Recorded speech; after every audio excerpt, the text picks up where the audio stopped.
ఈ ఉదయకాల సమయంలో దేవుని సన్నిధిలో హాజరైనటువంటి నా తోటి సహోదరులకు సోదరిమణులందరికీ నా వందనాలు చెల్లిస్తున్నానండి. ఈ లోకంలో చాలామందికి పిల్లలకి పేర్లు పెడుతూ ఉంటారు. కొందరు తాత తండ్రుల పేర్లు బట్టి పెడుతూ ఉంటారు. మరికొందరు తండ్రిలో ఒక అక్షరం తల్లిలో ఒక అక్షరం తీసి ఒక కొత్త పేరుని క్రియేట్ చేసి పెడతా ఉంటారు. ఇంకా వాళ్ళ ఇష్టాలు బట్టి వాళ్ళ అభిమాన నటులను కొంతమంది సినిమా యాక్టర్ల పేర్లు పెట్టుకునే వాళ్ళని ఈరోజు మనం చూస్తూ ఉంటాం. కానీ బైబిల్లోనైతే ఒక వ్యక్తికి పేర్లు ఎలా పెట్టేవారు అంటే ఆ వ్యక్తి రూపాన్ని బట్టి, ఎర్రనవాడు అనుకోండి ఏసావు అని పెట్టేవారు. అలాగనమాట. ఆ వ్యక్తి కలర్ బట్టి లేదంటే ఆ వ్యక్తి పుట్టినటువంటి వాతావరణం బట్టి, అంటే మంచి టైంలో పుడితే మంచి పేరు పెట్టేవారు. అతను పుట్టిన టైము మంచిది కాదు, కరోనాలో పుట్టాడు అనుకోండి కరోనా అని అర్థం వచ్చే పేరు పెట్టేవారు అనమాట. ఇప్పుడు కూడా చాలామంది అలాగా పెట్టుకునే వాళ్ళు కూడా ఉన్నారట, ఆ గడియల్లో పుట్టాడని. బైబిల్లో మనం చూసినప్పుడు ఉదాహరణకి నోవహు పుట్టుక గురించి ఆదికాండం 5వ అధ్యాయము 28వ వచనం నుంచి 29 వచనాల్లో రాయబడింది. నోవహు తండ్రి పేరు లెముకు. లెముకేమో తనకి కుమారుడు జన్మించిన వెంటనే ఆయనకి ఏ ఆలోచన వచ్చిందంటే, భూమి మీద నెమ్మది లేదు, ఎవరికీ నెమ్మది లేదు, ఎవరికీ సంతోషం లేదు, సమాధానం లేదు, అందరికీ కూడా శ్రమలే, కష్టాలే, శోధనలే. ఇలాంటి సమయంలో దేవుడు నాకు ఒక బిడ్డని ఇచ్చాడు, ఈ బిడ్డ వల్లైనా నాకు నెమ్మది కలగాలి, లేకపోతే ఈ భూలోకానికి నెమ్మది కలగాలి అని ఆలోచిస్తూ తన కుమారుడికి నెమ్మది అని అర్థం వచ్చేటట్లుగా నోవహు అని పేరు పెట్టాడట. నోవహు అంటే అర్థం ఏంటమ్మా? నెమ్మది. అంటే అది అతను అంతకుముందు ఎవరి పేర్లు కావు. అది ఆ రోజున్న సిచ్యువేషన్ బట్టి, ఆ రోజున్న శ్రమల బట్టి, కరువు బట్టి అది పోవాలనే ఒక ఆశతో ఆ బిడ్డకి ఆ పేరు పెట్టినట్టుగా మనం అక్కడ చూస్తూ ఉన్నామండి. అలాగే ఆదికాండము 35వ అధ్యాయము 16 నుంచి 18 వచనాలు మనం చూసినప్పుడు యాకోబు భార్య అయినటువంటి రాహేలు గురించి రాయబడింది. రాహేల్ అంటే యాకోబు చాలా ఇష్టం. అప్పటికే యోసేపు జన్మించాడు.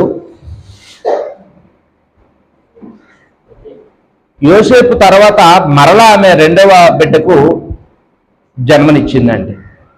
ఈరోజు ఒక బిడ్డకు జన్మనివ్వాలంటే మంచి హాస్పిటళ్ళు ఉన్నాయి, మంచి వైద్యాలు అందుతున్నాయి. ఎలాంటి ప్రతికూల పరిస్థితుల్లోనైనా అవసరమైతే సర్జరీ చేసైనా తల్లికి బిడ్డకు ఏ అపాయం లేకుండా మనం చాలా జాగ్రత్తలు తీసుకోగలుగుతున్నాం. రక్తం కావాలంటే రక్తం దొరుకుతుంది. ఇప్పుడు ఏది కావాలన్నా అది, ఆక్సిజన్ కావాలన్నా దొరుకుతుంది, సమస్తం దొరుకుతుందండి. కానీ ఆనాడు అలాంటి వైద్య సేవలు అందుబాటులో లేవు. చాలామంది తల్లులు బిడ్డకు జన్మించేటప్పుడు ఆ నొప్పులు భరించలేక, లేకపోతే రక్తస్రావం వల్ల ప్రాణాలు కోల్పోయేవారండి. అలాంటి పరిస్థితిని ఎదుర్కొంది రాహేలండి. 2వ బిడ్డకు జన్మనిచ్చేటప్పుడు బిడ్డనైతే కనింది, బిడ్డనైతే కళ్ళతో చూసింది, కానీ తనకి బ్రతకడానికి అవకాశం లేదనమాట. తను చనిపోయింది. అయితే ఆ బిడ్డను చూసి ఆ బిడ్డకు ఒక పేరు పెట్టేసి చచ్చిపోయిందండి. ఏమని పేరు పెట్టిందట? బెనోని అని పేరు పెట్టిందట అండి. ఏమని పెట్టిందమ్మా? బెనోని అని పేరు పెట్టిందట బిడ్డకి. బెనోని అంటే అర్థం ఏంటి? అక్కడ పుట్నోట్స్లో 3 అంకి వేసి కిందని ఆ వైట్ పేపర్ మీద ఒక మాట రాసి ఉంటుంది, 3 అని వేసి. ఏమనుంది? దుఃఖపుత్రుడు అని. ఏంటమ్మా? దుఃఖపుత్రుడు అని అర్థం అంటండి. ఏ తల్లైనా తన కొడుక్కి దుఃఖపుత్రుడని పేరు పెట్టుకుంటారా? సంతోషపుత్రుడని, ఆనందపుత్రుడని పేరు పెట్టుకుంటారు. కానీ ఆనందని పేర్లు, సంతోష్ అనే పేర్లు మనం ఇప్పుడు కూడా పెడుతున్నారు చాలా మంది. దుఃఖం అనే అర్థం వచ్చే పేరు ఎవరైనా పెడతారా తల్లి? కానీ ఎందుకు పెట్టింది ఆ తల్లి అంటే, నా కొడుకు పుట్టుకతోనే తల్లిని కోల్పోతున్నాడు. ఇంట్లో చాలా మంది అలా ఆయనకి ఇంకా 3 భార్యలు ఉన్నారు. కానీ ఆ భార్యలు ఎవరో తల్లి సాటి రారు కదా.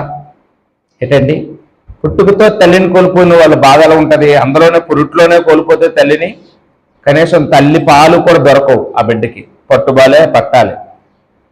పిల్ల అల్లరి చేస్తే అందరూ ఓచుకుంటారా? తల్లి అయితే ఓచుకుంటుంది. కానీ ఆ పిల్లలు గారం చేస్తే, ఆ పిల్లలకి అన్నీ చేసి పెట్టాలన్నా, అడిగిందల్లా ఇవ్వాలన్నా, ఈ చాలా అనాథల పరిస్థితి ఇంత అంత బాధలు కావండి. వాళ్ళు పుట్టుకు నుండి ఇంకా వాళ్ళకి పెళ్ళిళ్ళు అయ్యే వరకు కూడా, మళ్ళీ వాళ్ళకి భార్య వచ్చే వరకు కూడా వాళ్ళకి గౌరవం ఉండదు.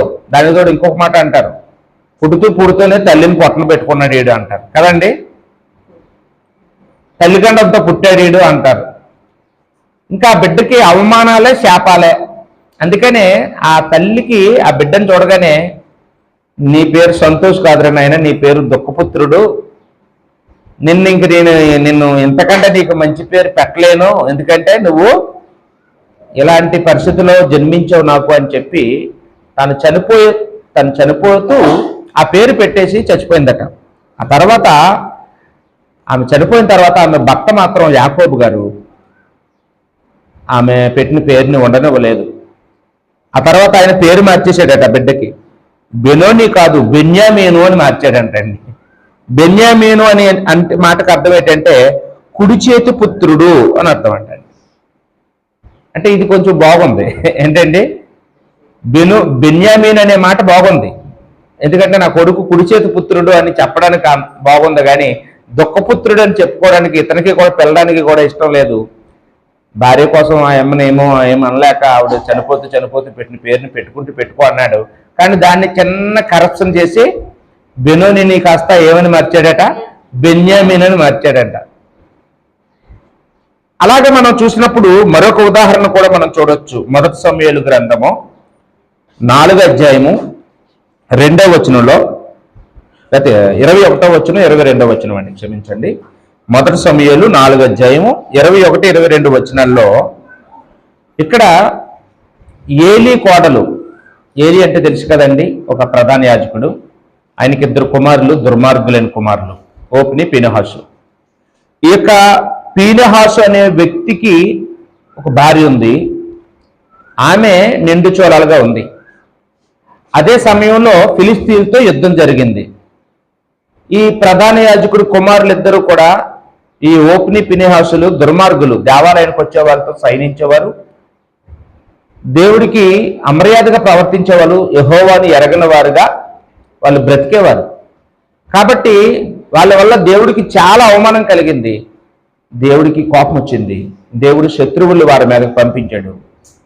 అప్పుడు ఫిలిస్తీన్లతో యుద్ధం జరుగుతూ ఉంటే ఫిలిస్తీన్లు సైన్యము ఎక్కువైపోయారు, ఇశ్రాయేలు సైన్యం తక్కువైపోయారు. యుద్ధంలో ఓడిపోతామని అధికారులందరికీ కూడా అర్థమైపోయింది.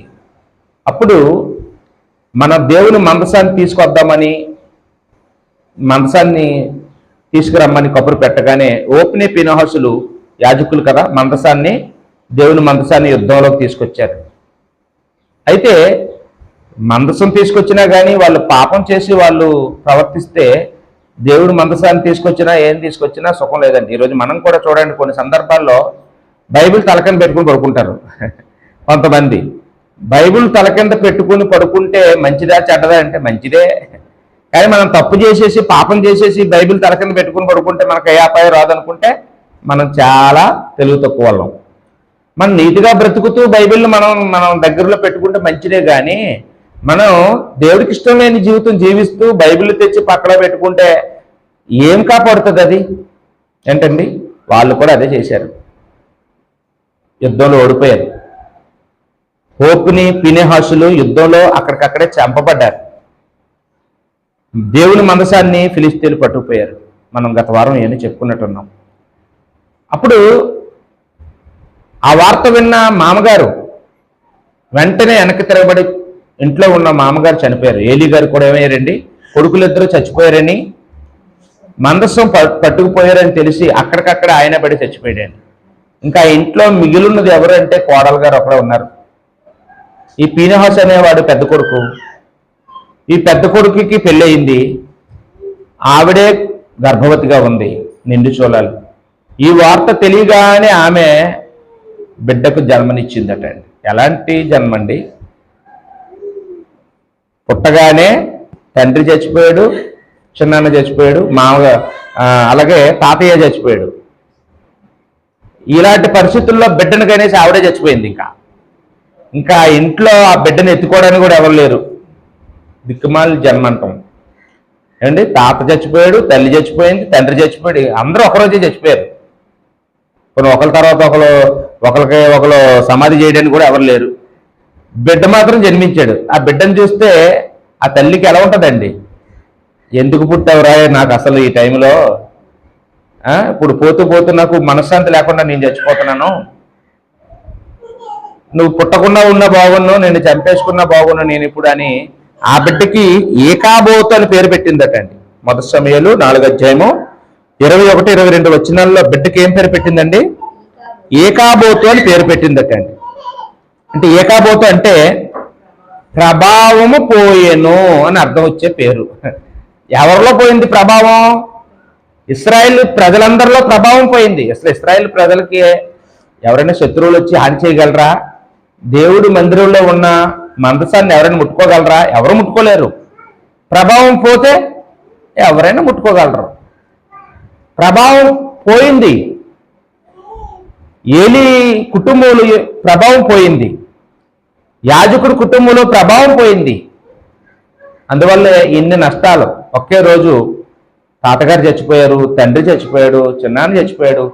ఇప్పుడు నిన్ను కని నేను కూడా చచ్చిపోతున్నాను, నాకు అర్థమైపోతుంది నేను బతకను, నేను చచ్చిపోతున్నాను అని చెప్పి చచ్చిపోయే ముందు ఆ బిడ్డను కనేసి ఆ తల్లి కూడా తన బిడ్డకి ఏకాబోధు అని అర్థం వచ్చే పేరు పెట్టింది. చండాలమైన పేరు అది. ఎందుకు ఆ పేరు పెట్టుకుంది అంటే ప్రభావం పోంగొట్టేశావురా నువ్వు బుట్టి అని. ఆ బిడ్డ పోంగొట్టేశాడా? ఆ బిడ్డకి ఏమైనా తెలుసా ఏండి? ఆ బిడ్డ కడుపులో పడేటప్పుడు అన్ని బాగానే జరిగాయి. తీరా ఆ రోజు జన్మనిచ్చే రోజుకల్లా అలాంటి పరిస్థితులన్నీ సమకూడాయి. అలాంటి దుఃఖకరమైన వాతావరణంలో బిడ్డ జన్మించాడు. కాబట్టి ఆ బిడ్డకి మాత్రం ఆవిడ ఏం చేసిపోయిందంటే ఒక ప్రభావం కోల్పోయిందిరా నీ వల్ల అన్నట్టుగా ఆ పేరుని అర్థమిచ్చే ఏకాబోధ అనే పేరు పెట్టడం మనం చూస్తూ ఉన్నామండి. ఈరోజు కూడా మన ఊళ్ళో కూడా చాలామంది అలా నష్టజాతకుడు అని అంటారు కదండి, నష్టజాతకురాలని, పుట్టగానే తల్లిని కోల్పోయి పొట్టను పెట్టుకుందని, పుట్టగానే తండ్రిని పొట్టను పెట్టుకుందని, తీరా పెళ్లి చేసి అత్తారింట్లో అడుగట్టగానే అత్త చచ్చిందని ఏమండి అంటుంటారు కదా. ఈవిడ ఎక్కడ అడిగేడితే అక్కడ పిడిగానండి, ఈవిడ ఏం పట్టుకుంటే అన్న పోతాయండి. ఒకప్పుడు బోల్డ్ ఆస్తిపరులే, ఈ బిడ్డ పుట్టాక అన్ని పోయారు అని. ఈ పుట్టిన బిడ్డకి ఆస్తులకి ఏమైనా సంబంధం ఉందా అంటే ఏది లేదు. ఏదో కారణాల వల్ల పోతుంటాయి. కానీ నిందలన్నీ ఎవరి మీద వేసేస్తారండి? చాలా మంది పుట్టిన పిల్లల మీద వేసేసి వాళ్ళని బాబోయ్ వాడు ఎదురు రాకూడదు, ఆవిడ ఎదురు రాకూడదు అని వాళ్ళ చేత ఈ దేనికి కూడా శుభకార్యాన్ని కూడా వాళ్ళు తీసుకెళ్లరు. ఎందుకంటే వాళ్ళ మీద ఒక బ్రాండ్, నష్టజాతకురాలు, దరిద్రురాలు అని గౌరవం ఉంటుందండి అలాంటి వాళ్ళకి. వాళ్ళు ఏ తప్పు చేయలేదు, ఏ పాపం చేయలేదు. కానీ వాళ్ళ పుట్టిన దగ్గర నుండి అన్ని నష్టాలు కలగడం వల్ల ఇంట్లో వాళ్ళు గౌరవించరు, వీధిలో వాళ్ళు గౌరవించరు, బంధువులు గౌరవించరు, సమాజం గౌరవించదు. కాబట్టి అలాంటి వాళ్ళకి ఏమైనా మనశ్శాంతి ఉంటుందంటారా? ఆ మనిషికి ఎందుకు పుట్టానరా, నాతో ఎవరు ఫ్రెండ్షిప్ కూడా చేయట్లేదు, నన్ను ఎవరు పిలవట్లేదు, నాతో ఎవరు మాట్లాడట్లేదు, నన్ను ఎవరు నమ్మటం లేదు, నన్ను ఒక శాపగ్రస్తుడిలాగా చూస్తున్నాను, నేనేం తప్పు చేశాను అని. అలాంటి వాళ్ళు చాలామంది ఏ ట్రైన్ కింద పడి చచ్చిపోతారు, ఊరేసుకుని చచ్చిపోతారు, ఏ మందు దగ్గర చచ్చిపోతారు. వాళ్ళకంటూ ఒక నిరీక్షణ ఉండదు, వాళ్ళకంటూ ఒక బ్రతకాలనే ఆశ, ఆనందం ఉండదు. అలాంటి వాళ్ళు ఈ ప్రస్తుతం ఇంకా ఎంతోమంది ఉన్నారు. అయితే అలాంటి వాళ్ళందరూ చచ్చిపోవలసిన అవసరం లేదు. అలాంటి వాళ్ళందరూ దుఃఖంతో గడపవలసిన అవసరమేమి లేదు. అలాంటి వారి కోసమే దేవుడు ఉన్నాడండి. నలిగిన వారి కొరకు దేవుడు ఉన్నాడు. నీ పాపాలు నువ్వు చేసినవైనా, నీ తల్లిదండ్రులు చేసినవైనా, అది ఎటువంటి దోష శిక్ష అయినా ఆ దోష శిక్షను తొలగించడానికి సమర్థుడు ఎవడు అంటే దేవుడేనండి, ఇంకెవరు కాదు. ఇంకో మార్గం ఏమైనా ఉందంటే ఏ మార్గం లేదు. దేవుడు ఒక్కడే అలాంటి ఊబిలో ఉన్న మనల్ని ఆదరించగలడు. అలాంటి వారిని ఆశీర్వాదకరంగా, శాపగ్రస్తుని కూడా ఆశీర్వాదకరంగా మార్చగలిగేవాడు దేవుడు ఒక్కడేనని బైబిల్ నిరూపిస్తుంది. ఈరోజు ఆ కోవకు చెందినటువంటి ఒక వ్యక్తి గురించి మనం ఆలోచించేద్దాం. ఈ వ్యక్తి గురించి మొదటి దినవృత్తాంతాల గ్రంథము 4వ అధ్యాయము 9 నుంచి 10 వచనాలు. మొదటి దినవృత్తాంతాలు 4వ అధ్యాయము 9 నుంచి 10 వచనాలు రాయబడింది. ఈ వ్యక్తి పేరు ఏంటంటే యబ్బేజు. ఏం పేరమ్మా? అందరూ చెప్పండి. యబ్బేజు అని. ఇతని తల్లి కూడా సేమ్, ఇందాక మనం ముగ్గురు గురించి చెప్పుకున్నాం కదా. బిడ్డకు జన్మనివ్వడము, ఆ బిడ్డను చూసి ఆ తల్లి కన్నీరు గారుస్తూ చచ్చిపోవడం. ఈయనకి అలాగే జరిగింది.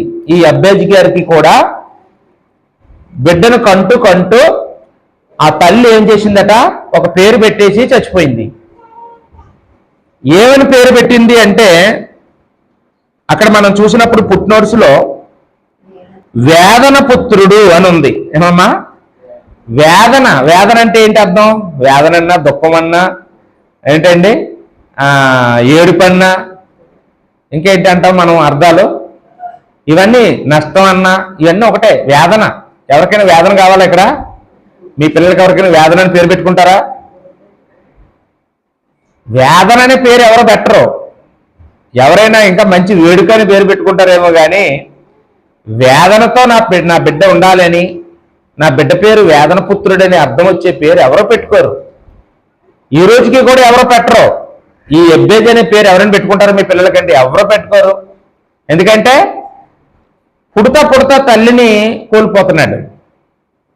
కాబట్టి తండ్రి చచ్చిపోయి తల్లి బతుకున్నా ఎలాగోలాగా అడుక్కు తినైనా బిడ్డని పెంచుతుంది. కానీ తల్లే చచ్చిపోయింది అనుకోండి పుట్టుకప్పుడు, ఇంకా ఆ కష్టాలు ఎలా ఉంటాయి అనేది మనం వర్ణించక్కర్లేదండి. ఎంత ఆస్తున్నా, ఐశ్వర్యం ఉన్నా ఇంకా సమస్యలు పెరిగిపోతాయి తప్ప. ఆ తండ్రి మరో భార్యను పెళ్లి చేసుకున్నాడు అనుకోండి, వాళ్ళ పిల్లలు పుట్టారనుకోండి, ఇంకా సమస్యలు పెరిగిపోతాయి తప్ప ఆ బిడ్డకి ఏమైనా న్యాయం చేస్తాడంటే, వచ్చినావిడ ఏమైనా న్యాయం చేస్తాడంటే ఎక్కడో నోటుకో కోటుకో ఎవరో ఉంటారు మంచి వాళ్ళు. కానీ ఎంత చేసినా తల్లి సాటిగా ఎవరో రారు. కాబట్టి అవన్నీ ఆలోచించుకొని అతని తల్లట ఆయనకి యబ్బేజు అని పేరు పెట్టేసింది. వేదన పుత్రుడా, ఎందుకు పుట్టవరా నా కడుపుని ఈ రోజున అని.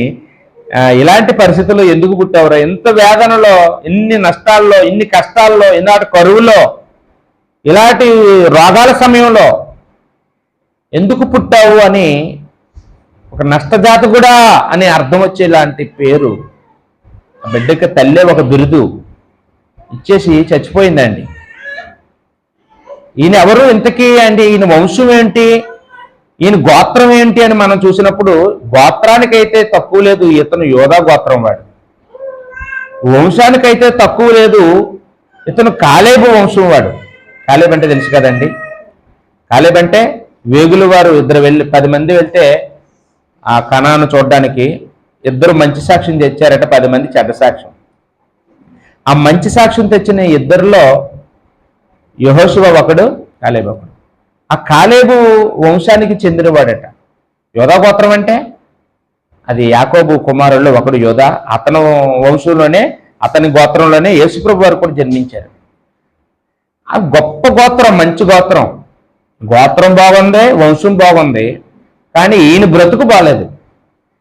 ఈయన పుట్టిన ఇల్లు, వాతావరణం, ఈయన కుటుంబ పరిస్థితులు, నేపథ్యం బాగోకపోవడం వల్ల అతన్ని అందరూ కూడా ఇతను పుట్టాకే ఇలా జరిగింది, ఇతను పుట్టాకే ఈ కుటుంబం ఇలాగ అయిపోయింది, ఇతను పుట్టాకే ఈ ఆస్తి పోయింది, ఈ పుట్టాకే తల్లి పోయిందని రకరకాలైనటువంటి మాటలు మాట్లాడడం వల్ల ఆ బిడ్డకు ఆ తల్లి ఏం చేసిందంటే ఆ పేరు పెట్టి చచ్చిపోయినట్టుగా మనం ఇక్కడ చూస్తూ ఉన్నామండి.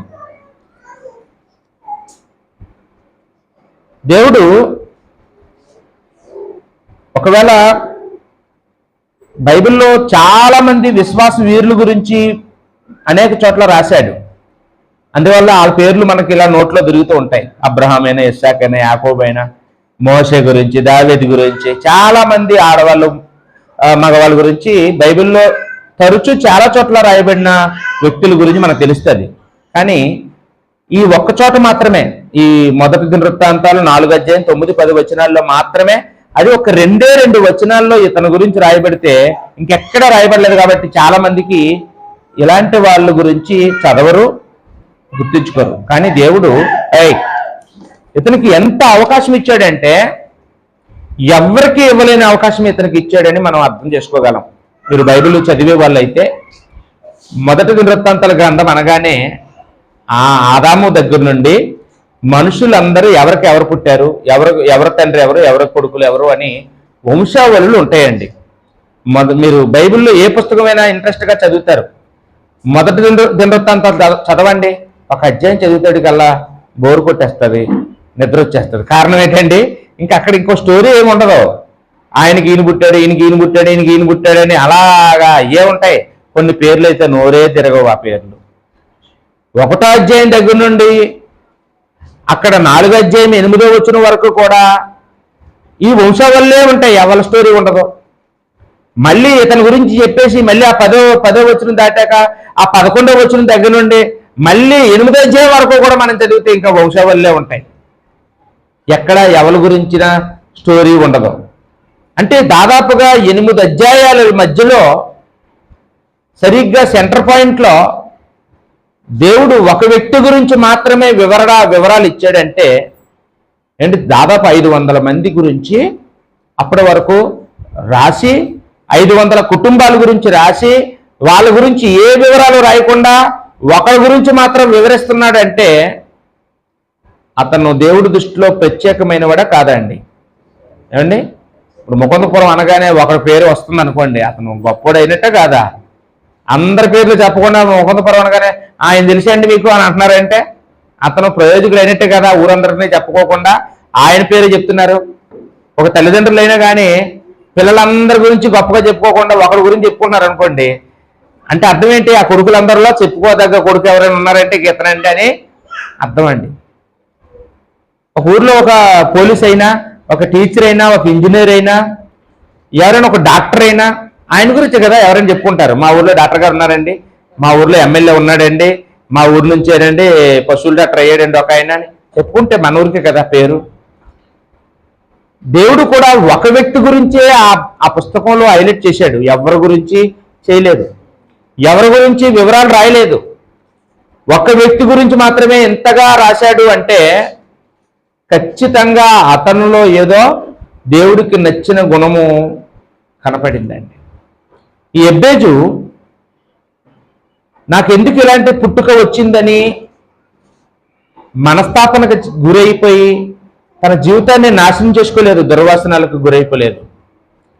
అలాగని చెప్పి అతను ఏ ఆత్మహత్య చేసుకోలేదు.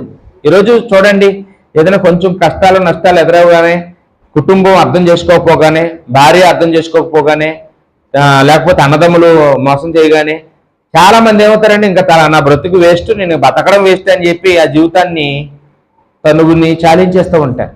కానీ ఇక్కడ ఎబ్బేజు మాత్రం ఇలాంటి అవమానాలు, ఇలాంటి కష్టాల్లో పుట్టి పెరిగాడు, పెద్దవాడయ్యాడు, కొంచెం జ్ఞానం వచ్చింది. జ్ఞానం రాగానే ఈ మనుషులు ఎవరిని చూడలేదు. అతను తన పూర్వీకుల విశ్వాసాన్ని చూశాడు. తన గోత్రకర్త ఎవరు, తన వంశ మూలపురుషుడు ఎవరు, వాళ్ళు ఎలాంటి విశ్వాసులు, వాళ్ళు అంత విశ్వాసులు అవ్వడానికి ఏం చేశారు అని బహుశా వాళ్ళని గురించి అడిగి తెలుసుకొని ఉంటాడు. ఈయన కూడా అలా విశ్వాసగా మారాలని ఆయన నిర్ణయం తీసుకున్నట్టుగా మనం ఇక్కడ చూస్తూ ఉన్నామండి. అంటే ఈయన ఏం చేశాడు అంటే అబ్రహాం లాగా ఈయనేమి ఆ బంధువుల్ని కుటుంబాలని వదిలేసి అవే తల్లిదండ్రులు వదిలేసి అందరిని వదిలేసి ఏ ఊరో ప్రయాణం చేసేలేదు. ఇతను దావీదు గోత్రంలో పుట్టాడు కాబట్టి దావీదులాగా యుద్ధాలు చేసి ఆ ఎలుగుబంట్లని, సింహాలని, గొల్లియాతు లాంటి వాడిని చంపలేదు. ఇతనేమో గొప్ప విశ్వాసలాగా ఏమి చేయలేదు. ఇతను ఏం చేశాడు అని మనం ఆలోచిస్తే ప్రార్థన చేశాడంటే. ఏం చేశాడమ్మా? ఈ రోజుకి కూడా మన గతిని మార్చేది, మన పరిస్థితిని మార్చేది ఏదంటే ప్రార్థనేనండి. ఆ ప్రార్థన దేవుడికి నచ్చితే దేవుడు మన గతిని కూడా మార్చేస్తాడు. చాలామంది 7 వారాల ప్రార్థన, 3 వారాల ప్రార్థన, 40 రోజుల ప్రార్థన, శ్రమదినాల ప్రార్థన, ఉపవాసాల ప్రార్థన అని దానికి ఎన్నో రోజులు టైము అయ్యి పెట్టుకుంటుంటారు. నిజంగా దేవుడికి 40 రోజులు చేస్తే కానీ వినపడదా? ఏమంటే 3 వారాలు 7 వారాలు చర్చికి వెళ్తే కానీ దేవుడికి అర్థమవుదా మన గురించి అంటే, గంట 2 గంటలు మోకాలు సిరవబడిపోయేదాకా కూడా చేస్తే కానీ ఆయన కరిగిపోడా మనిషి అంటే అదేం అక్కర్లేదండి. విననేరక ఉండినట్లు నా చెవులు మందం కాలేదు, రక్షింపనేరక ఉండినట్లు నా చేతులు కురస కాలేదు అంటాడు. అంటే దేవుడికి చెవుడు లేదు, చొట్టతనము లేదు. దేవుడు సాయం చేయాలంటే మన ప్రార్థన దేవుడికి నచ్చాలి, కానీ మన పరిస్థితి దేవుడు అర్థం చేసుకోవాలి. కానీ ఒక్క మాట చాలండి అండి. అన్నం అంతా పట్టుకొని చూస్తామా మనం మాత్రం ఒక్క మెతుకులా పట్టుకొని చూసి అన్నం ఉడిపోయింది అని నిర్ణయం తీసుకుంటాం. దేవుడు కూడా అంతే. మన జీవితాన్ని ఒక 100 రోజులు పరిశీలించాక నిర్ణయాలు తీసుకోడండి. ఒక్కరోజు చాలు. ఒక్క ప్రార్థనలోనే మనమేంటో దేవుడికి తెలిసిపోద్ది. దేవుడు ఏం చేయాలో అది చేస్తాడు. ఒకవేళ మన జీవితం దేవుడు నచ్చకపోతే మనం చచ్చే వరకు ప్రార్థన చేసినా కానీ దేవుడు ఆలకించడండి. కాబట్టి దేవుడికి నచ్చే వ్యక్తి ప్రార్థన దేవుడు ఖచ్చితంగా ఆలకిస్తాడు. ఈ లోకంలో అందరూ అతన్ని అర్థం చేసుకోవట్లేదు, కానీ దేవుడు ఆయన అర్థం చేసుకోవడానికి రెడీగా ఉన్నాడు.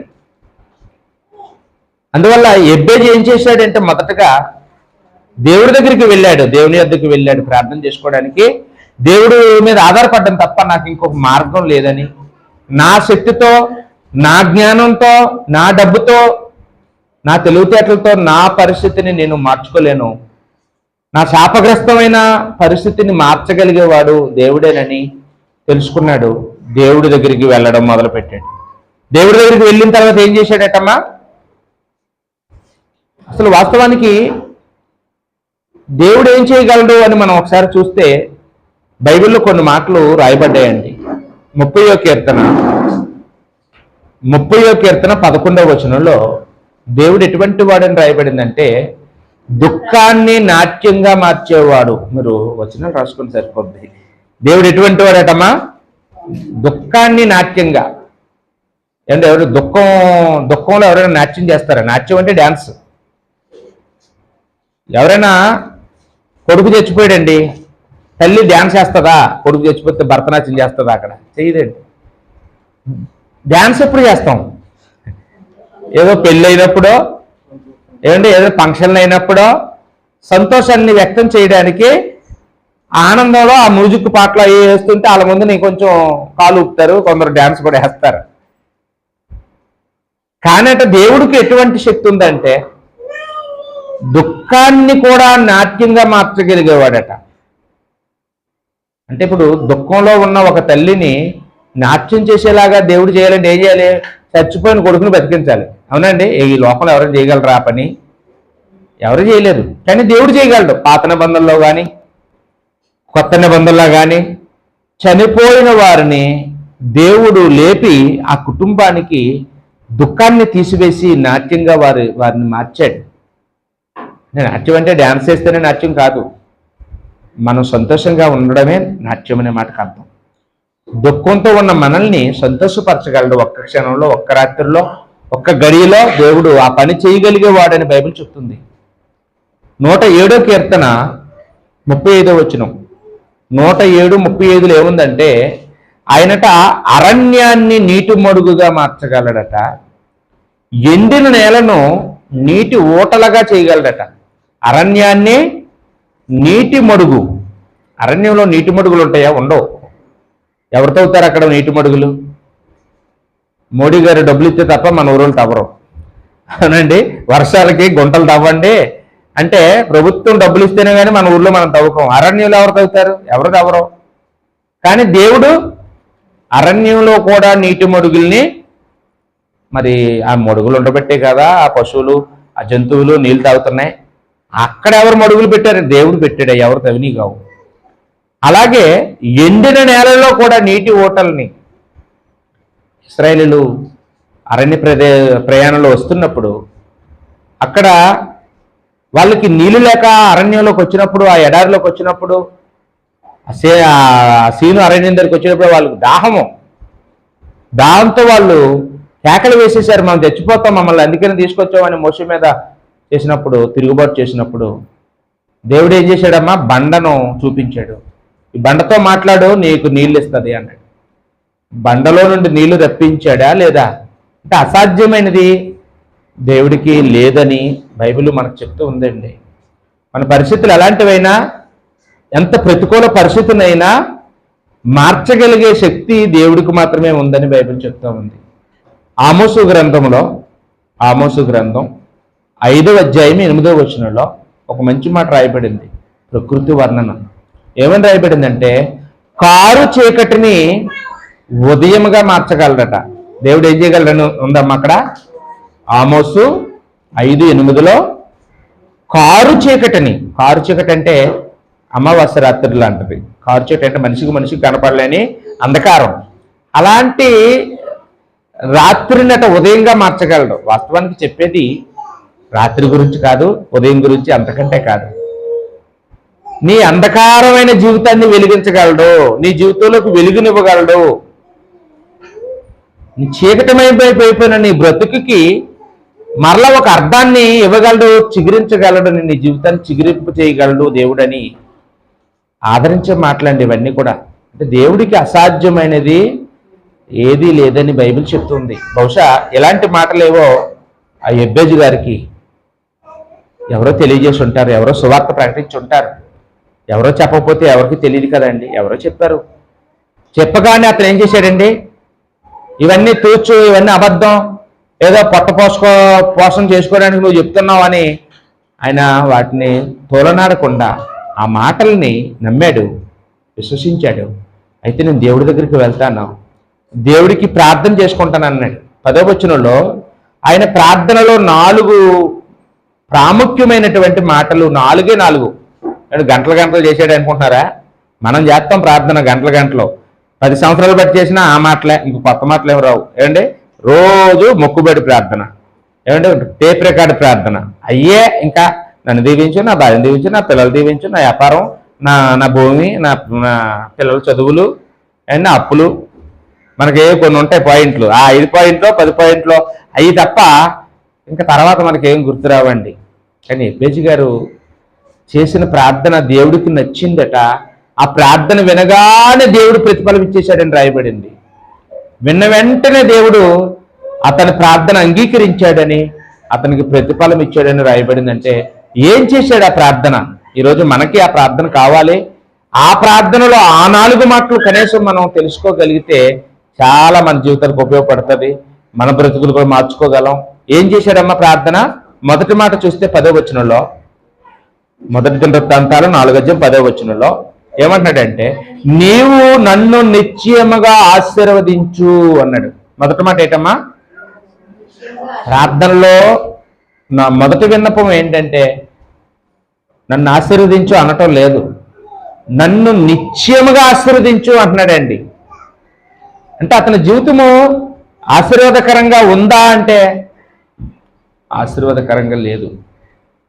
చాలామంది ఆశీర్వాదం అనగానే భౌతికమైన అన్ని కళల్లోకి వచ్చేస్తుంటాయి. ఏంటండి? ఇల్లు, డబ్బు, భూమి, పుట్ట, లేకపోతే కారు కొనుక్కోవడం, ఈ ఉద్యోగం రావడం, పిల్లలు పుట్టడం, ఇవే కదా ఆశీర్వాదాలు. అంటే అంతకుముందు ఆయన లేవుగవులు అవన్నీ అడుక్కుంటున్నాడు కావాలి, ఈయన దేవుడు అయ్యగలు ఇచ్చాడు అనుకుంటారు. వాస్తవానికి చూసినట్లయితే నిజమైన ఆశీర్వాదం అవి కాదండి. అబ్రహాం ధనవంతుడే పేదవాడా? చాలా ధనవంతుడు కుటుంబంలో పుట్టాడు, అతను చాలా ధనవంతుడు. కానీ దేవుడు అబ్రహాముని ఏమన్నాడంటే, నువ్వే ఒక ఆశీర్వాదం అన్నాడు. నీకున్నవన్నీ ఆశీర్వాదం అనలేదు, నువ్వే ఒక ఆశీర్వాదం. నిన్ను ఎవరైతే ఆశీర్వదిస్తారో నేను వారిని ఆశీర్వదిస్తాను, నిన్ను ఎవరైతే చెప్పిస్తారో వారిని నేను చెప్పిస్తాను. అంటే అబ్రహాముకి ఉన్నదాన్ని మళ్ళీ ఇస్తున్నాడు దేవుడు అంటే? ఉన్నదాన్ని కాదు, లేనిదాన్ని ఇస్తున్నాడు. అబ్రహాముకి ఉన్నదేంటి? ధనం. లేనిదేంటి? ఆశీర్వాదం. లేని ఆశీర్వాదాన్ని, ఆత్మ సంబంధమైన ఆశీర్వాదాన్ని దేవుడు అబ్రహాముకి ఇచ్చాడు. అలాగే యాకోబు గారు కూడా, యాకోబు సంగతి మీకు తెలుసు కదండి. చేతికర్రతో యోర్దాను దాటి మామగారి ఊరు వెళ్ళాడు, మెస్పొతోమియాకు వెళ్ళాడు. అక్కడికి వెళ్ళాక మామగారు 2 కూతుర్లు చేసుకున్నాడు, 2 దాసీలు చేసుకున్నాడు, 4 భార్యలు. విస్తారమైన ఆస్తి, 2 గుంపులు అయ్యిందట ఆస్తి. అంటే అన్ని మందల 2 మందలు, గొర్రెల మందలు 2, మేకల మందలు 2, గాడిదల మందలు 2, గుర్రాల మందలు. అప్పుడులో పశువులే కదా ఆస్తి, ఒంటెలు, ఇవన్నీ ఆస్తి. బహుమంది పనివారు. యాకోబుకి ఏమి లేదండి, ఏటి తక్కువండి. చిన్నప్పుడు ఎప్పుడో అన్నయ్యతో గొడవపడి వెళ్ళిపోయాడు. అన్నయ్య కోపాన్ని చల్లార్చడానికి తన కుటుంబ సభ్యులందరికీ కూడా చెప్పాడు, మీరు ముందెళ్ళండి, ఈ గిఫ్ట్లన్నీ పట్టుకెళ్ళి మా అన్నయ్యకి ఇచ్చేయండి, ఈ బహుమానాలన్నీ ఇచ్చేయండి, ఇగో ఇవన్నీ నేను మా అన్నయ్యకి ఇచ్చానని చెప్పి ఇవ్వండి అని చెప్పి బోల్డ్, అన్నయ్యకే బోల్డ్ డబ్బులు ఇచ్చాడండి. ఆయనకి ఏం తక్కువ, అన్నీ ఉన్నాయి. ఆ రోజు ఒంటరిగా రాత్రి పడుకున్నాడట, నేను రేపు వస్తాను మీరు వెళ్ళండి అని. ఆ రాత్రే ఒక దేవదూత ఆయనకి కళ్ళకు వచ్చిందట.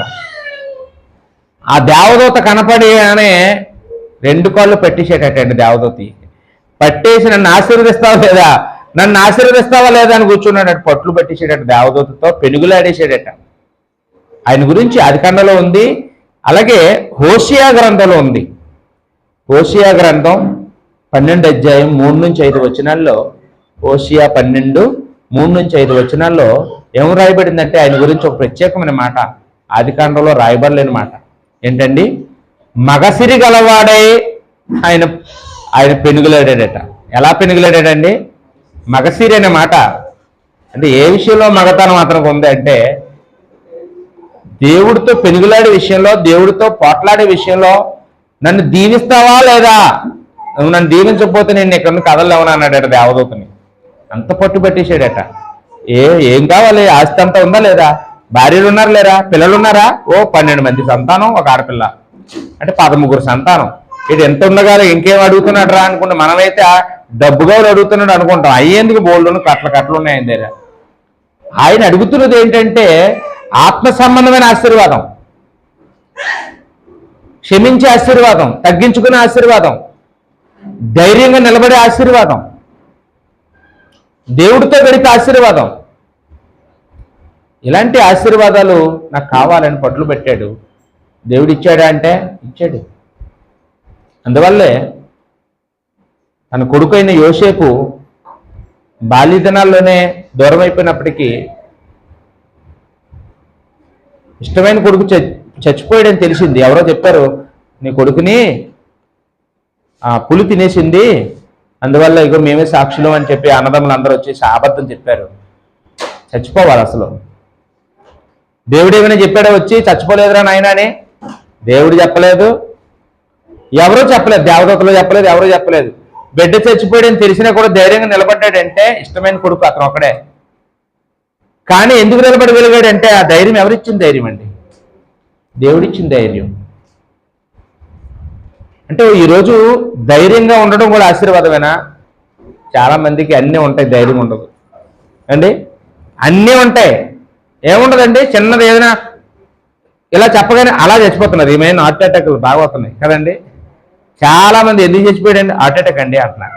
ఎక్కడ ఎవరు చచ్చిపోయినా ఎందువల్ల చచ్చిపోతున్నారో ఎక్కువ మంది అయితే క్యాన్సర్ లేకపోతే హార్ట్ అటాక్. ఎందుకు హార్ట్ అటాక్ వస్తుంది? ధైర్యం లేక, గుండె బలం లేక. గుండె బలం, గుండె ధైర్యం కూడా ఉన్నవాడికి ఎన్ని కష్టాలు వచ్చినా నిగ్రహించుకుంటాడు. ఆ ధైర్యం కోసమే ప్రార్థన చేస్తున్నాడు దేవుడికి. నన్ను అందరూ చూసిన వాళ్ళందరూ ఒరే ఎబ్బేదు అని పిలవగానే, ఒరే దుఃఖపుత్రుడా అని, ఒరే వేదనకరుడా, ఒరే నష్టజాతకుడా అని పిలిచినట్టు ఉంది. నా బ్రతుకు మార్చు, నా అవమానాలు మార్చు, నన్ను ఆశీర్వాదకరంగా మార్చు. శాపగ్రస్తుడా అని పిలుస్తున్నారు, నా జీవితాన్ని ఆశీర్వాదకరంగా మార్చు అని ప్రార్థన చేశాడండి. న్యాయమైన ప్రార్థన కాదండి. ఏమండి? అదే నాకు అర్జెంటుగా టీవీ చిన్నది ఉంది, పెద్ద టీవీ కావాలని చేసాడు అనుకోండి, అది దేవుడు కూడా అంగీకరించి దేవుడు కూడా మెచ్చుకోడండి. నీకు ఉంది కదరా, నీకు ఏదో లేకపోతే అడుగు, నేను ఇస్తాను అంటాడు. కానీ ఇతను అడిగేది నిజం. పుట్టగానే తల్లే పేరు పెట్టి చచ్చిపోయింది, ఆ పేరుతోనే అందరూ పిలిచి నన్ను రోజు ఏడిపిస్తున్నారు. నాకు అన్నీ ఉన్నాయి కానీ నాకు ఆశీర్వాదం లేదు, నేను ఒక శాపగ్రస్తుడిలాగా బ్రతుకుతున్నాను, నాకు సమాజంలో గుర్తింపు లేదు, గౌరవం లేదు, నా అన్నదమ్ములు నన్ను గౌరవించట్లేదు, నా గ్రామస్తులు గౌరవించడం లేదు, నా ఫ్రెండ్స్ ఎవరు నాకు సావాసం చేయట్లేదు, నన్ను ఒక నష్టజాతకుడిలాగా అందరూ చూస్తున్నారు, నా జీవితాన్ని మార్చు అని ప్రార్థన చేశాడు. ఆశీర్వదించు తండ్రి అన్నాడు. రెండోదిగా ఏం చేశాడమ్మా? దానికంటే ముందుగా యేసుప్రభు వారు చెప్పిన మాట ఒకటి జ్ఞాపకం చేసుకుందాం.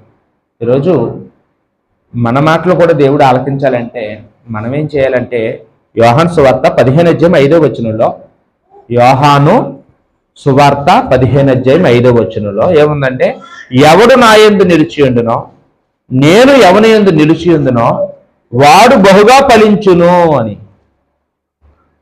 అంటే మనం ఫలించాలంటే ఆశీర్వదించబడాలి.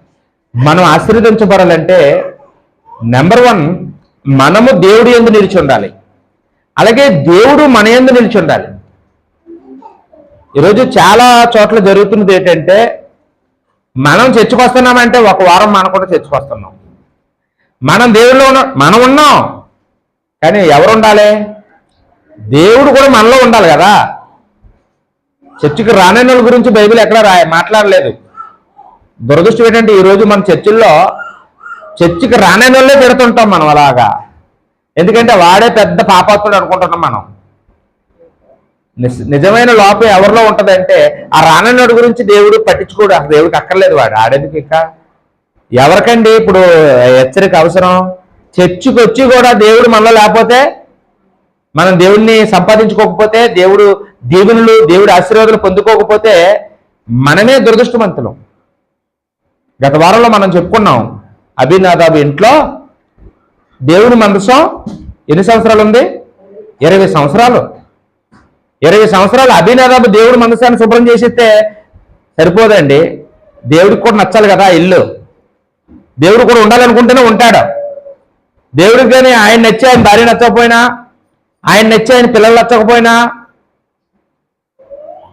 ఆయనలో ఏదో ఒక లోపం ఉన్న దేవుడు ఉంటాడండి. వెండి బంగారాలు పెట్టినా ఆయన అక్కడ ఉండడు. కాబట్టి అభినాదాబుకి దేవుడు నచ్చాలి, దేవుడికి అభినాదాబు నచ్చాలి. అప్పుడే ఆ సహవాసం. ఆమోసు గ్రంథంలో 3:3 మాట ఉంటుందండి, సమ్మతింపకుండా ఇద్దరు కూడినడుగురా అని. సమ్మతింపకుండానట. ఆమోసు 3:3 ఏముందమ్మా? సమ్మతింపకుండా ఇద్దరు కూడిని అడగరు. అది భార్యాభర్తలైనా కావచ్చు. ఏమంటే ఇప్పుడు ఇష్టం లేని పెళ్లి చేసేస్తాం మనం, వాళ్ళిద్దరూ జీవితకాలం కలిసి ఉండమంటే ఉంటారా? వాళ్ళకి ఇష్టం లేని పెళ్లి చేస్తే ఎందుకు కలిసి ఉంటారు? సమ్మతి లేదు, అనుమతి లేదు, అంగీకారం లేదు. తాళి పెట్టేశాడు కదా అంటే లోబడాలి కదండి. ఎక్కడ లోబడుతుందండి ఆవిడ? తాళి పెట్టాడు కాబట్టి నన్ను పోషించేది ఎక్కడ పోషిస్తాడండి అతను? అంటే ఇద్దరికీ ఇష్టం ఉంటేనే వాళ్ళ కాపురం బాగా సాగుతుంది. ఇష్టం లేకుండా మనం వివాహం చేస్తే ఎడమొఖం పెడమొఖం అవుతుంది, చచ్చే వరకు అలాగే ఉంటారు. ఏదో ఒక ఇంట్లో బతుకుతారు తప్ప వాళ్ళు ఆనందం అనుభవించలేరు, ఆ ఆశీర్వాదం అనుభవించలేరు. అలాగే దేవుడు కూడా అంతేనండి. దేవుడికి మనం నచ్చకపోయినా, మనకి దేవుడు నచ్చకపోయినా రెండు ఒకటే. మన ఆశీర్వాదం మనం పొందుకోవాలంటే నీకు దేవుడు నచ్చాలి, దేవుడికి నువ్వు కూడా నచ్చాలి. అదే యేసుప్రభు చెప్పారండి. ఇక్కడ ఈ ఎబ్బేజు కూడా ప్రార్థన చేస్తున్నాడు. ఎబ్బేజుకి దేవుడు నచ్చాడు, దేవుడికి కూడా ఎబ్బేజు ప్రార్థన నచ్చింది. అప్పుడు దేవుడు అతన్ని ఆశీర్వదిస్తాడనమాట. ప్రార్థనలో రెండవ మాట ఏంటమ్మా? రెండవ విన్నపము, నా సరిహద్దును విశాలపరచుము అన్నాడండి. సరిహద్దును విశాలపరచమంటున్నాడంటే ఏ భూమిలో ఎక్కువ కొని తండ్రి అని అంటున్నాడు అనుకోకండి. అర్థం ఏంటంటే, నేను పుట్టిన దగ్గర నుండి రెండో మనిషికి తెలియదు, మూడో మనిషికి తెలియదు, తలెత్తుకోలేక ఎక్కడికి బయటికి వెళ్ళలేదు. నేను నీ కొరకు నేను అనేక ప్రాంతాలకు వెళ్ళి సువార్త చేయాలనుకుంటున్నాను. నా గురించి 10 మందికి తెలియాలి, మంచి పేరు సంపాదించుకోవాలనుకుంటున్నాను. నన్ను కొంచెం విస్తరింప చెయ్యి, నా సరిహద్దును కొంచెం పొడిగించు. కొంతమంది ఉంటారు చూడండి, పుట్టిన దగ్గర నుండి ఇంకా ఆ ఊర్లోనే పుట్టాను కాబట్టి ఇంకా ఆ ఊరికే నేను అంకితం అనుకుంటారు. అలా అనుకుంటే అపోస్తలుడైన పౌలు అలాగనుకుంటే మన దాకా సువార్త వస్తుందా? ఏమా, పౌలు గారు ఎక్కడో తార్సులో పుట్టాడట, అక్కడే ఉంటే సువార్త బూదిగంతల వరకు వెళ్తుందా? ఆయన ఎన్ని ప్రయాణాలు, 3 సువార్త ప్రయాణాలు చేశాడా? ఎప్పుడు వినని అనాగరికుల దగ్గరికి, కొండ ప్రాంతాలకి, లోయల్లోకి, ఎన్నో భాషలు మాట్లాడే వాళ్ళ దగ్గరికి ఆయన వెళ్ళి పడవ ప్రయాణాలు. అప్పుడు ఇప్పుడులాగా అంటే ఇప్పుడు విమానాలు ఉన్నాయా దేశాలు వెళ్ళిపోవడానికి? ఏమండి, ఆయన ఎక్కడ తార్సు నుండి ఎక్కడ రోము వరకు ఆయన ప్రయాణాలు చేశాడంటే, ఇది నా ఊరు, నేను ఇక్కడే పుట్టాను, నేను ఇక్కడే చస్తాను అనుకుంటే, పక్కూరు వెళ్ళను అనుకుంటే అవదు. దేవుడి కోసం వెళ్ళాలనుకున్నాడు, దేవుడి కోసం విస్తరించాలి. ఏదో మనం ఈరోజు ఎక్కడికైనా సువార్తగా మీటింగ్ ఉందండి పదండి అందరూ వెళ్దామంటే వస్తారండి? అమ్మో నేను విస్తరించను, ఇక్కడే ఉంటాను అనుకుంటాం. అంటే ఇప్పుడు చెడు కోసం వెళ్ళకూడదు, మంచి కోసం వెళ్ళాలి. మనం అటు వెళ్ళాలి. అటు వెళ్ళాలంటే కూడా దేవుడి ఆశీర్వాదం ఉండాలి అండి. మన కాళ్ళు చేలు బాగుంటాయి కదా వెళ్ళగలం, మన కళ్ళు చూపు బాగుంటాయి కదా వెళ్ళగలం, మనకు ఆరోగ్యం బాగుంటాయి కదా వెళ్ళగలం. అంటే ఇవన్నీ ఎవరి చేతిలో ఉన్నాయి? దేవుడి చేతిలో ఉన్నాయి. దేవుడిని అడిగితే ఇస్తాడు ఎవడా? దేవుడు ఇస్తాడు. తండ్రి నిన్ను నా సరిహద్దుని దాటి అటు వెళ్ళి అనేకులకి సువార్త ప్రకటించాలనుకుంటున్నాను, నన్ను పంపించండి అని మనం ఎప్పుడైనా ప్రార్థన చేసేవాడి అసలు ఇతరులాగా? ఏంటి, మాకు పనులు విస్తరింపజేయ తండ్రి, ఖాళీ లేకుండా ఆదివారం చర్చి కూడా రాలేనంత ఖాళీ లేకుండా చేసే తండ్రి అని అంటే అది ప్రార్థన దేవుడు ఆలకించడు. నేను నీ కోసం మీటింగ్లకి వస్తాను, సువార్త సభలకు వస్తాను, నీ వాక్యాలు నేర్చుకోవడానికి వస్తాను, నీ కోసం ప్రయాణం చేయడానికి నాకు కొంచెం అవకాశం ఈ తండ్రి అని అంటే దేవుడు ఖచ్చితంగా ఇస్తాడండి. యెషయా గ్రంథంలో 6వ అధ్యాయము 8వ వచనం, యెషయా 6:8 ఏమని చూడండి. అక్కడ ఎవరిని పంపెదును, నా కొరకు ఎవరు పోతారు సువార్తకి అని కేక వేశాడు దేవుడు. అప్పుడు యెషయా నిలబడ్డాడట, నేనున్నాను, నన్ను పంపు, నేను వస్తాను అన్నాడట. అండి ఈరోజు మీ పిల్లలు ఎవరైనా సువార్త పనికి ఇస్తారా? సువార్త ట్రైనింగ్ పంపిస్తారా? దేవుని సేవకులు చేస్తారా అంటే ఎవరు ముందుకు రారు. ఏమండి, నా కొడుకుని ఏదో జాబ్ చేస్తే 1,00,000 2 లక్షలు జీతం తెస్తారని చూస్తాం, కానీ సువార్త పనికి ఎవరైనా పంపిస్తారండి? ఎందుకంటే అందులో ఎవరు రాదని అందరికీ తెలుసు. దానివల్ల చాలా కష్టాలు, అవమానాలు ఎన్ని ఉంటాయి కాబట్టి ఎవరూ కూడా ముందుకు రారండి. కానీ యెషయా గారు దేవుడు పాట పాడమని చెప్తే పాట పాడితే ఆయనే నిలబడి నేను వస్తానన్నాడు. ఈరోజు అలాగా మనం కూడా నిలబడితే మన ప్రార్థన దేవుడు ఆలకిస్తాడు. దేవుడి కొరకు మనము ముందుకు అడుగు వేయాలి. అమ్మో నేను ముసలైపోయానండి, నాకు ఆ వంకర ఉందండి, ఈ వంకర ఉందని సాకులు చెప్పకూడదు. మనకి ఎన్ని పనులున్నా దేవుడికి మొదస్థానం ఇస్తూ మన సరిహద్దును అడిగి అవతలకి వెళ్ళాలి. మనం సరిహద్దు దాటి వెళ్ళాలి. అమ్మో ఎటు వెళ్తే ఏమేమి వెళ్ళిపోతాం, చచ్చిపోతావేమో అనుకుంటే ఇంట్లోనే ఉన్నా కూడా చచ్చిపోతాం. నువ్వు తెగింపు కలిగి దేవుడి కోసం ముందడుగు వేసి అటు వెళ్ళి సువార్త మనం తెలియని వారికి ప్రకటించాలి. అలాగే మనం కూడా దేవుడి యొక్క వాక్యాన్ని నేర్చుకోవడానికి కూడా నువ్వు వెళ్ళాలి. అందుకే 61వ కీర్తన 1-2 వచనాలు మనందరికీ తెలిసి పాట కూడా పాడుతాం. నేనెక్కలేనంత ఎత్తైన కొండపైకి ఎక్కించుము, నన్ను నడిపించుము, దేవా నా మొరాలకించుమా, నా ప్రార్థనకు చెవియొగ్గుమా, నా ప్రార్థనకు చెవియొగ్గుమా. 61వ కీర్తనలో కూడా ఏ మాటలు ఉన్నాయండి? నేను ఎక్కలేను, ఆ కొండకు నన్ను ఎక్కించు అని ప్రార్థన చేస్తాను. నేను ఆ కొండకు రాలేను, నన్ను క్షమించు అంటాం మనం. ఏమండి, ఆ ఊరు ఎక్కలేను, నేను క్షమించు, నేను రాలేను అంటాం. కానీ ఈమెనే నేను ఎక్కలేను కానీ నన్ను ఎక్కించు అంటున్నాడు. ఎప్పుడైనా మనం ప్రార్థన చేసేవాడిని నేను రాలేను కానీ నేను వచ్చేలా చేయటండి అంటే ఖచ్చితంగా దేవుడు సాయం చేస్తాడు. కానీ నేను రాలేను, నీకు అంతా తెలుసు కదా నా పరిస్థితి, నీకు తెలియకపోతే ఎవరో తెలుస్తుంది. నువ్వు సరిపెట్టుకో నన్ను అలాగా, నా జీవితం ఇలాగ నేను పని చేసుకుంటూ 4 రూపాయలు వెనకేసుకుంటూ ఇవన్నీ పోగేసేసి మా పిల్లలకి ఇచ్చేసి వస్తాను అని మనం అనుకుంటున్నామండి. నాకు సహాయం చేయ తండ్రి అంటే దేవుడు మన కాళ్ళను లేడి కాళ్ళగా చేసి ఆరోగ్యం ఇచ్చి మనల్ని పోషిస్తాడు. ఇక మూడవ విన్నపం ఏంటమ్మా? నీ చెయ్యి నాకు తోడుగా ఉండనేమో అన్నాడు. ఏమని ప్రార్థన చేశాడమ్మా? నీ చెయ్య నాకు తోడుగా ఉండనేమో. అంటే దేవుడి చెయ్యి మనకు తోడుగా ఉంటే ఇంకా మనకి అపజయాలు ఏమి ఉండవండి. దేవుడి చెయ్యిగా మనుషుల చెయ్యి మనకు కావాలనుకున్నాం అనుకోండి, మనుషులు ఏం చేస్తారు తెలుసండి? ఇవాళ మనం పచ్చగా ఉంటే మన చెయ్యి వదలరు. ఏదో బెల్లం ఉంటే ఈగలు వదిలినట్టు మనుషులు ఏం చేస్తారంటే, మనకి బాగా పేరు ప్రఖ్యాతులు ఉన్నప్పుడు, మనకు మంచి ఆరోగ్యం ఉన్నప్పుడు, మన దగ్గర డబ్బులు ఉన్నప్పుడు, అధికారం ఉన్నప్పుడు మన చుట్టూ ఉంటారు. మన అధికారం పోయింది అనుకోండి, ఇంకా మన ఇంటి చుట్టూ ఒక్కడు రాడు. ఓడిపోయిన ఎమ్మెల్యే ఇంటి చుట్టూ ఎవరైనా వెళ్తారా? అండ్ ఓడిపోయిన ప్రెసిడెంట్ గారి ఇంటికి ఎవరైనా వెళ్తారా? ఎవరు వెళ్ళరు. పదవిలో ఉన్నోడి దగ్గరికి అందరూ వెళ్తారు. మనుషులు అవకాశవాదులు, కానీ దేవుడు అలా కాదండి. దేవుడు చెయ్య మనం పట్టుకుంటే దేవుడు మన చెయ్యిని ఎప్పుడు విడిచిపెట్టడు. కాబట్టి మనం దేవుడు చెయ్యిని మనం ఉండాలని, నీ చెయ్యి నాకు తోడుగా ఉండనివ్వు అని ప్రార్థన చేయాలి.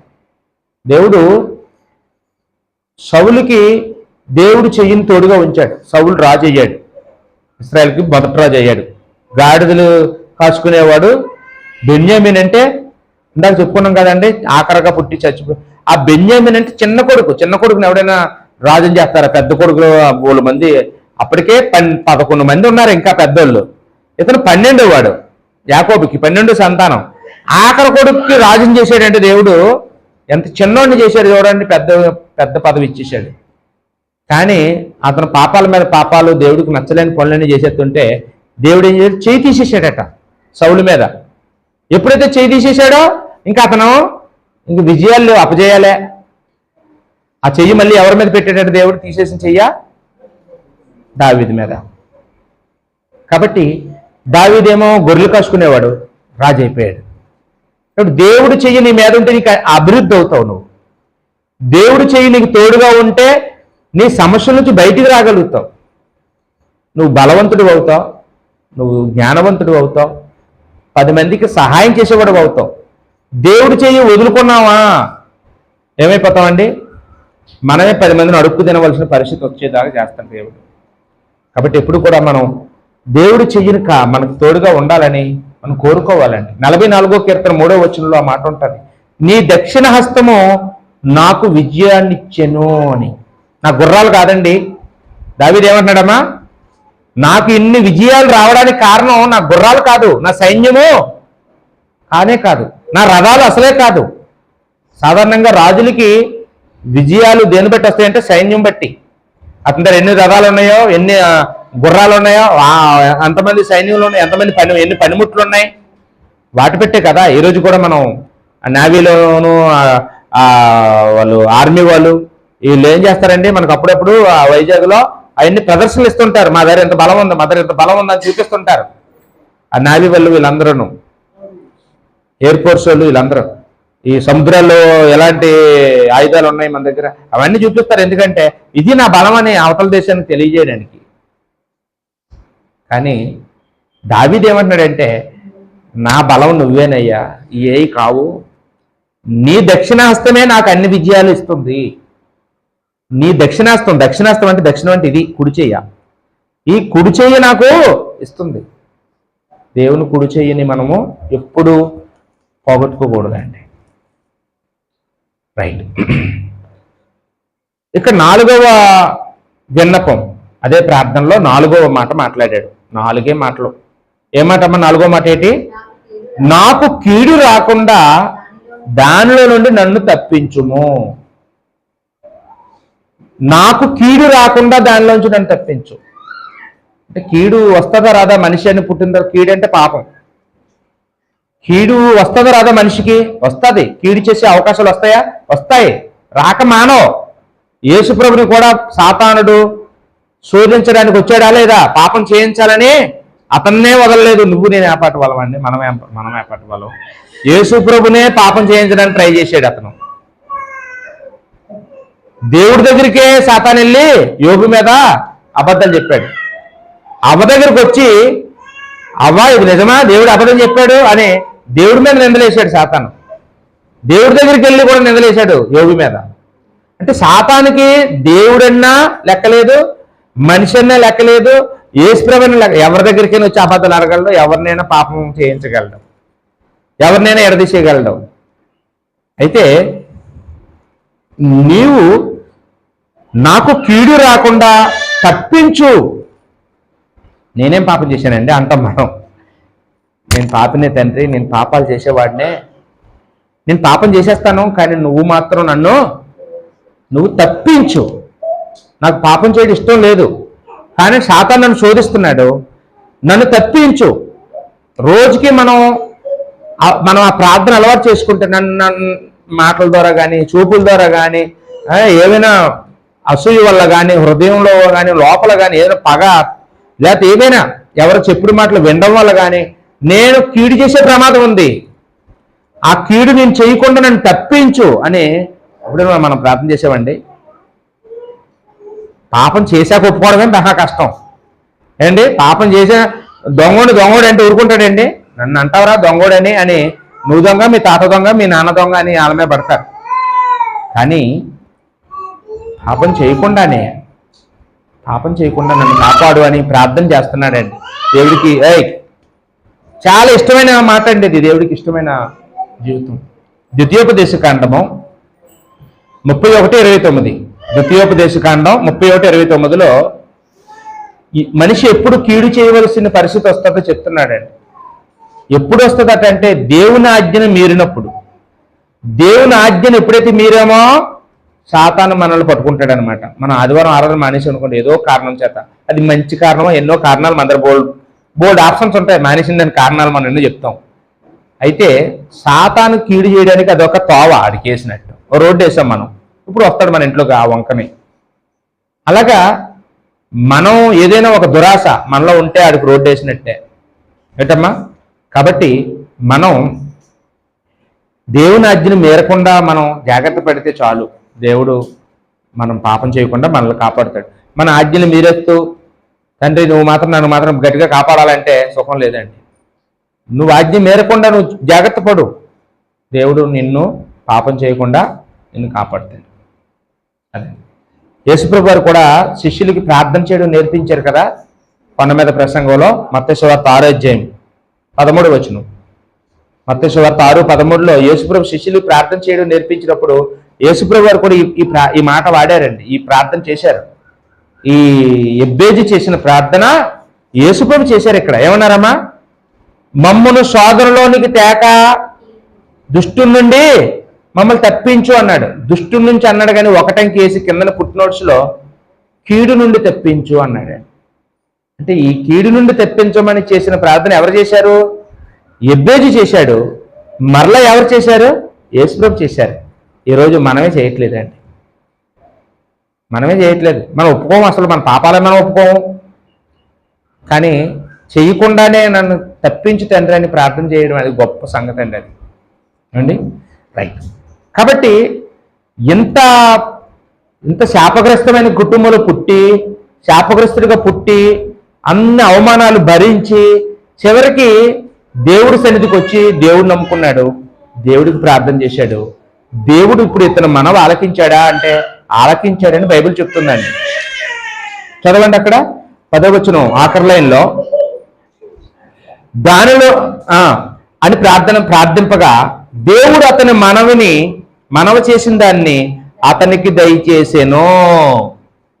ఎప్పుడో చేస్తాడు కాదు, ఆ రోజే ఆ ప్రార్థన ఆమెను అనగానే దేవుడు ఏం చేశాడటమ్మా, అతను అడిగిన 4 కోరికలు కూడా దేవుడు దయచేశాడట. దయచేశాడో లేదో మాకేం తెలుసండి అని మనం అనుకుంటాం. ఇప్పుడు చూడండి 9వ వచనం, మరలా మనం 9వ వచనం చదివితే ఏం జరిగిందో చూద్దామండి. ఇక్కడ ఎబ్బేజు తన సహోదరుల కంటే ఘనము పొందిన వాడై ఉండెను. ఒకప్పుడు ఎలాంటాడండి, వేదన పుత్రుడు, ఇప్పుడు ఘనత పొందాడట. ఘనత అంటే గొప్పతనం, గొప్పవాడైపోయాడట. ఎవరికంటే? తన సహోదరులందరికంటే. అంటే అప్పటి వరకు ఏ సహోదరులైతే అతన్ని చీప్గా చూశారో ఇప్పుడు ఆ సహోదరులందరిలో ఎవరు గొప్పడయ్యాడండి? ఎబ్బేజు. ఏ అధికారం వచ్చిందో రాయబడలేదు, ఏ ఉద్యోగం వచ్చిందో రాయబడలేదు. మొత్తానికి ఆ ఊరు మొత్తంలో అతను గొప్పోడు మాత్రం అయిపోయాడని మాత్రం మన అందరికీ తెలిసండి. ఇప్పుడు ఉదాహరణకి ముకుందపురానికి నా పేరు పెడతారా ఏంటి? రాజశేఖర రెడ్డి పేరు పెట్టారండి, వైఎస్ఆర్ పేరు పెట్టారా కడపకి? వైఎస్ఆర్ జిల్లా. విజయవాడకి ఎన్టీఆర్ జిల్లా పెట్టారా? ఈ పాడేరుకి అల్లూరు సీతారామరాజు పేరు పెట్టారా? ఏమంటే వాళ్ళ పేర్లు ఎందుకు పెడుతున్నారు ఊర్లకి, నా పేరు ఎందుకు పెట్టలేదు? నేను గొప్పని కాదు కాబట్టి. వాళ్ళ పేర్లు పెట్టారంటే ఖచ్చితంగా వాళ్ళు ఆ జిల్లాకే గొప్పోళ్ళండి. ఎబ్బేజి గారి పేరుకి కూడా ఆ ఊరికి పెట్టారట. తర్వాత ఎబ్బేజి పేరు పెట్టారంటే ఆ ఊర్లో ఎంత గొప్పోడండి అతను. అసలు చూడండి, మొదటి దినవృత్తాంతాల గ్రంథంలోనే 2వ అధ్యాయము 55వ వచనం. మొదటి దినవృత్తాంతాలు 2వ అధ్యాయం అదే పేరాలో 55వ వచనంలో మనం చదివినప్పుడు, ఎబ్బేజులో కాపురమున్న లేఖకుల వంశములైన తిరాతీయులను, సింహాతీయులను, సుకోతీయులను వీరు రేకాబు ఇంటి వారికి తండ్రి అయిన అమాతు వలన పుట్టిన కేనీయులు సంబంధులు అన్నాడండి. కాబట్టి మనకు కావాల్సింది ఏంటంటే ఎబ్బేజులో కాపురం ఉన్న, ఎబ్బేజు అనేవాడు పేరు మీద ఇప్పుడు ఒక పట్టణం లేకపోతే ఒక ఊరు తయారైంది. ఆ పేరు పెట్టుకున్నారట ఆ ఊరోళ్ళు. ఇన్నాళ్ళ ఎవరి పేరు ఎత్తితే నష్టం అనుకున్నారో, ఎవరి పేరు ఎత్తితే శాపం అనుకున్నారో, ఎవరు ఎదురొస్తే వేస్ట్ అనుకున్నారో, ఏ తల్లి అయితే పుట్టగానే పేరు పెట్టి వీడు నష్టజాతకుడని ఒక పేరు పెట్టి చచ్చిందో ఇప్పుడు ఆ పేరే ఊరికే పెట్టేశారండి. ఆ ఊరికే పేరు పెట్టారు. ఆ పేరు అంటే ఇప్పుడు అతను నష్టజాతకుడిగా ఉన్నాడా, గొప్పవాడుగా ఉన్నాడా? ఎంత పేరు తెచ్చుకున్నాడంటే రాజశేఖర రెడ్డి గారు అంత పేరు తెచ్చుకొని ఉంటాడు. అంత పేరు పెట్టారంటే అల్లూరు సీతారామరాజు అంత పేరు తెచ్చుకొని ఉంటాడు. పేరు తెచ్చుకున్నాడు కాబట్టే పేరు పెట్టారండి. ఆ పేరు ఎలాగొచ్చిందంటే దేవుడు నమ్ముకోవడం వల్ల. ఆ పేరు ఎలాగొచ్చిందంటే దేవుడికి ఇష్టమైన ప్రార్థన చేయడం వల్ల. దేవుడికి ఇష్టమైన ప్రార్థన చేయడం వల్ల. ఈరోజు కూడా మన చేతిలో ఆయుధం ఉంది. ప్రార్థన అనే ఆయుధం మన చేతిలో ఉంది. మనం నిర్లక్ష్యం చేస్తున్నాం. మన ప్రార్థన మనం చేయగలిగితే ఖచ్చితంగా దేవుడు మన గతులను, మన పరిస్థితులను, అవి భౌతికమైనవైనా ఆత్మ సంబంధమైనవైనా దేవుడు మార్చగలడు. అందుకని పౌలు అంటాడు, ఒక మాట చదువుకుని మనం ముగించేసుకుందాం. 2వ కొరింథీ పత్రిక 4వ అధ్యాయం 8వ వచనంలో, 2వ కొరింథీ 4వ అధ్యాయం 8వ వచనంలో పౌలు ఏమంటాడంటే, ఎటుపోయినను నాకు శ్రమ పడుచున్నాను, అయితే ఇరికింపబడిన వారము కాము. శ్రమలు వస్తున్నాయా పౌలుకి? బోల్డ్ అనేక అనారోగ్యాలు, ఎక్కడికి వెళ్తే అక్కడ రాళ్ళతో కొట్టేస్తున్నారు, చాలా ఒళ్ళంతా గాయాలే. కానీ ఎంతమంది అరెస్ట్ చేసినా ఎవరో కూడా అతను సువార్త పనిని ఆపలేకపోతున్నారు. అందులో నుంచి దేవుడు ఏం చేస్తున్నాడటమ్మా? ఆ ఇరుకులో నుండి దేవుడు బయటికి విడిపిస్తున్నాడు. ఎటుపోయినను శ్రమ పడుచున్నామో ఇరికింపబడిన వారమో కాము. అపాయములో ఉన్నను కేవలం ఉపాయం లేని వారము కాము. అపాయాలు వస్తున్నాయా? వస్తున్నాయి.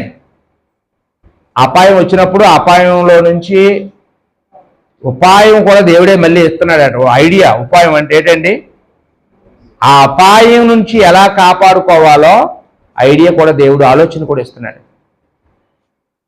ఈరోజు మనకి కూడా దేవుడు అలాగే సాయం చేస్తాడండి. దేవుడు నమ్ముకున్న వాళ్ళకి శ్రమలు రావు, కష్టాలు రావు, నష్టాలు రావు, యాక్సిడెంట్లు రావు, అప్పులు ఉండవు. అలాంటి మాటలు చెప్తే అవి శుద్ధ అబద్ధం అండి. దేవుడు నమ్ముకున్నా ఇవన్నీ వస్తాయి, మనకే వస్తాయి అండి. మనకే అగ్నిలో అగ్నిలో బంగారం వేస్తారు, బంగారాన్ని వేస్తారు. ఎందుకు వేస్తారు? అందులో ఉన్న మలినం అంతా పోయి మేలిం బంగారం రావాలి, టంకం గింకం అన్ని పోవాలని, తరుగు అంతా పోయి, మట్టి అంతా పోయి, మురికంతా పోయి మంచి పుటం వేయబడిన బంగారం రావాలంటే కొన్ని కష్టాలు ఆ బంగారానికి రావాలి, కొన్ని సుత్తి దెబ్బలు పడాలి దాని మీద.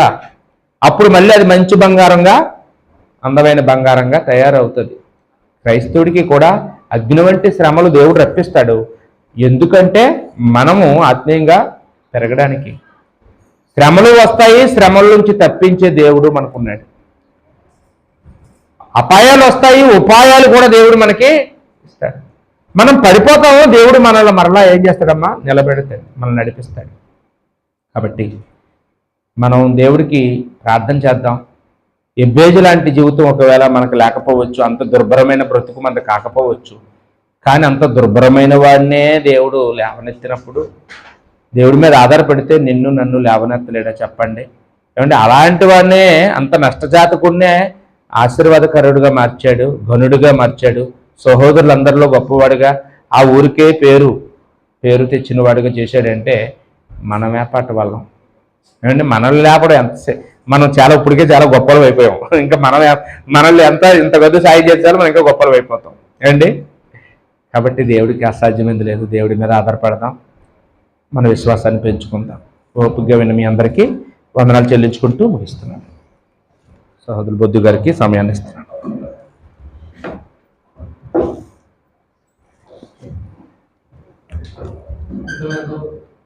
బోధించిన వాటిని అందాకైతే మన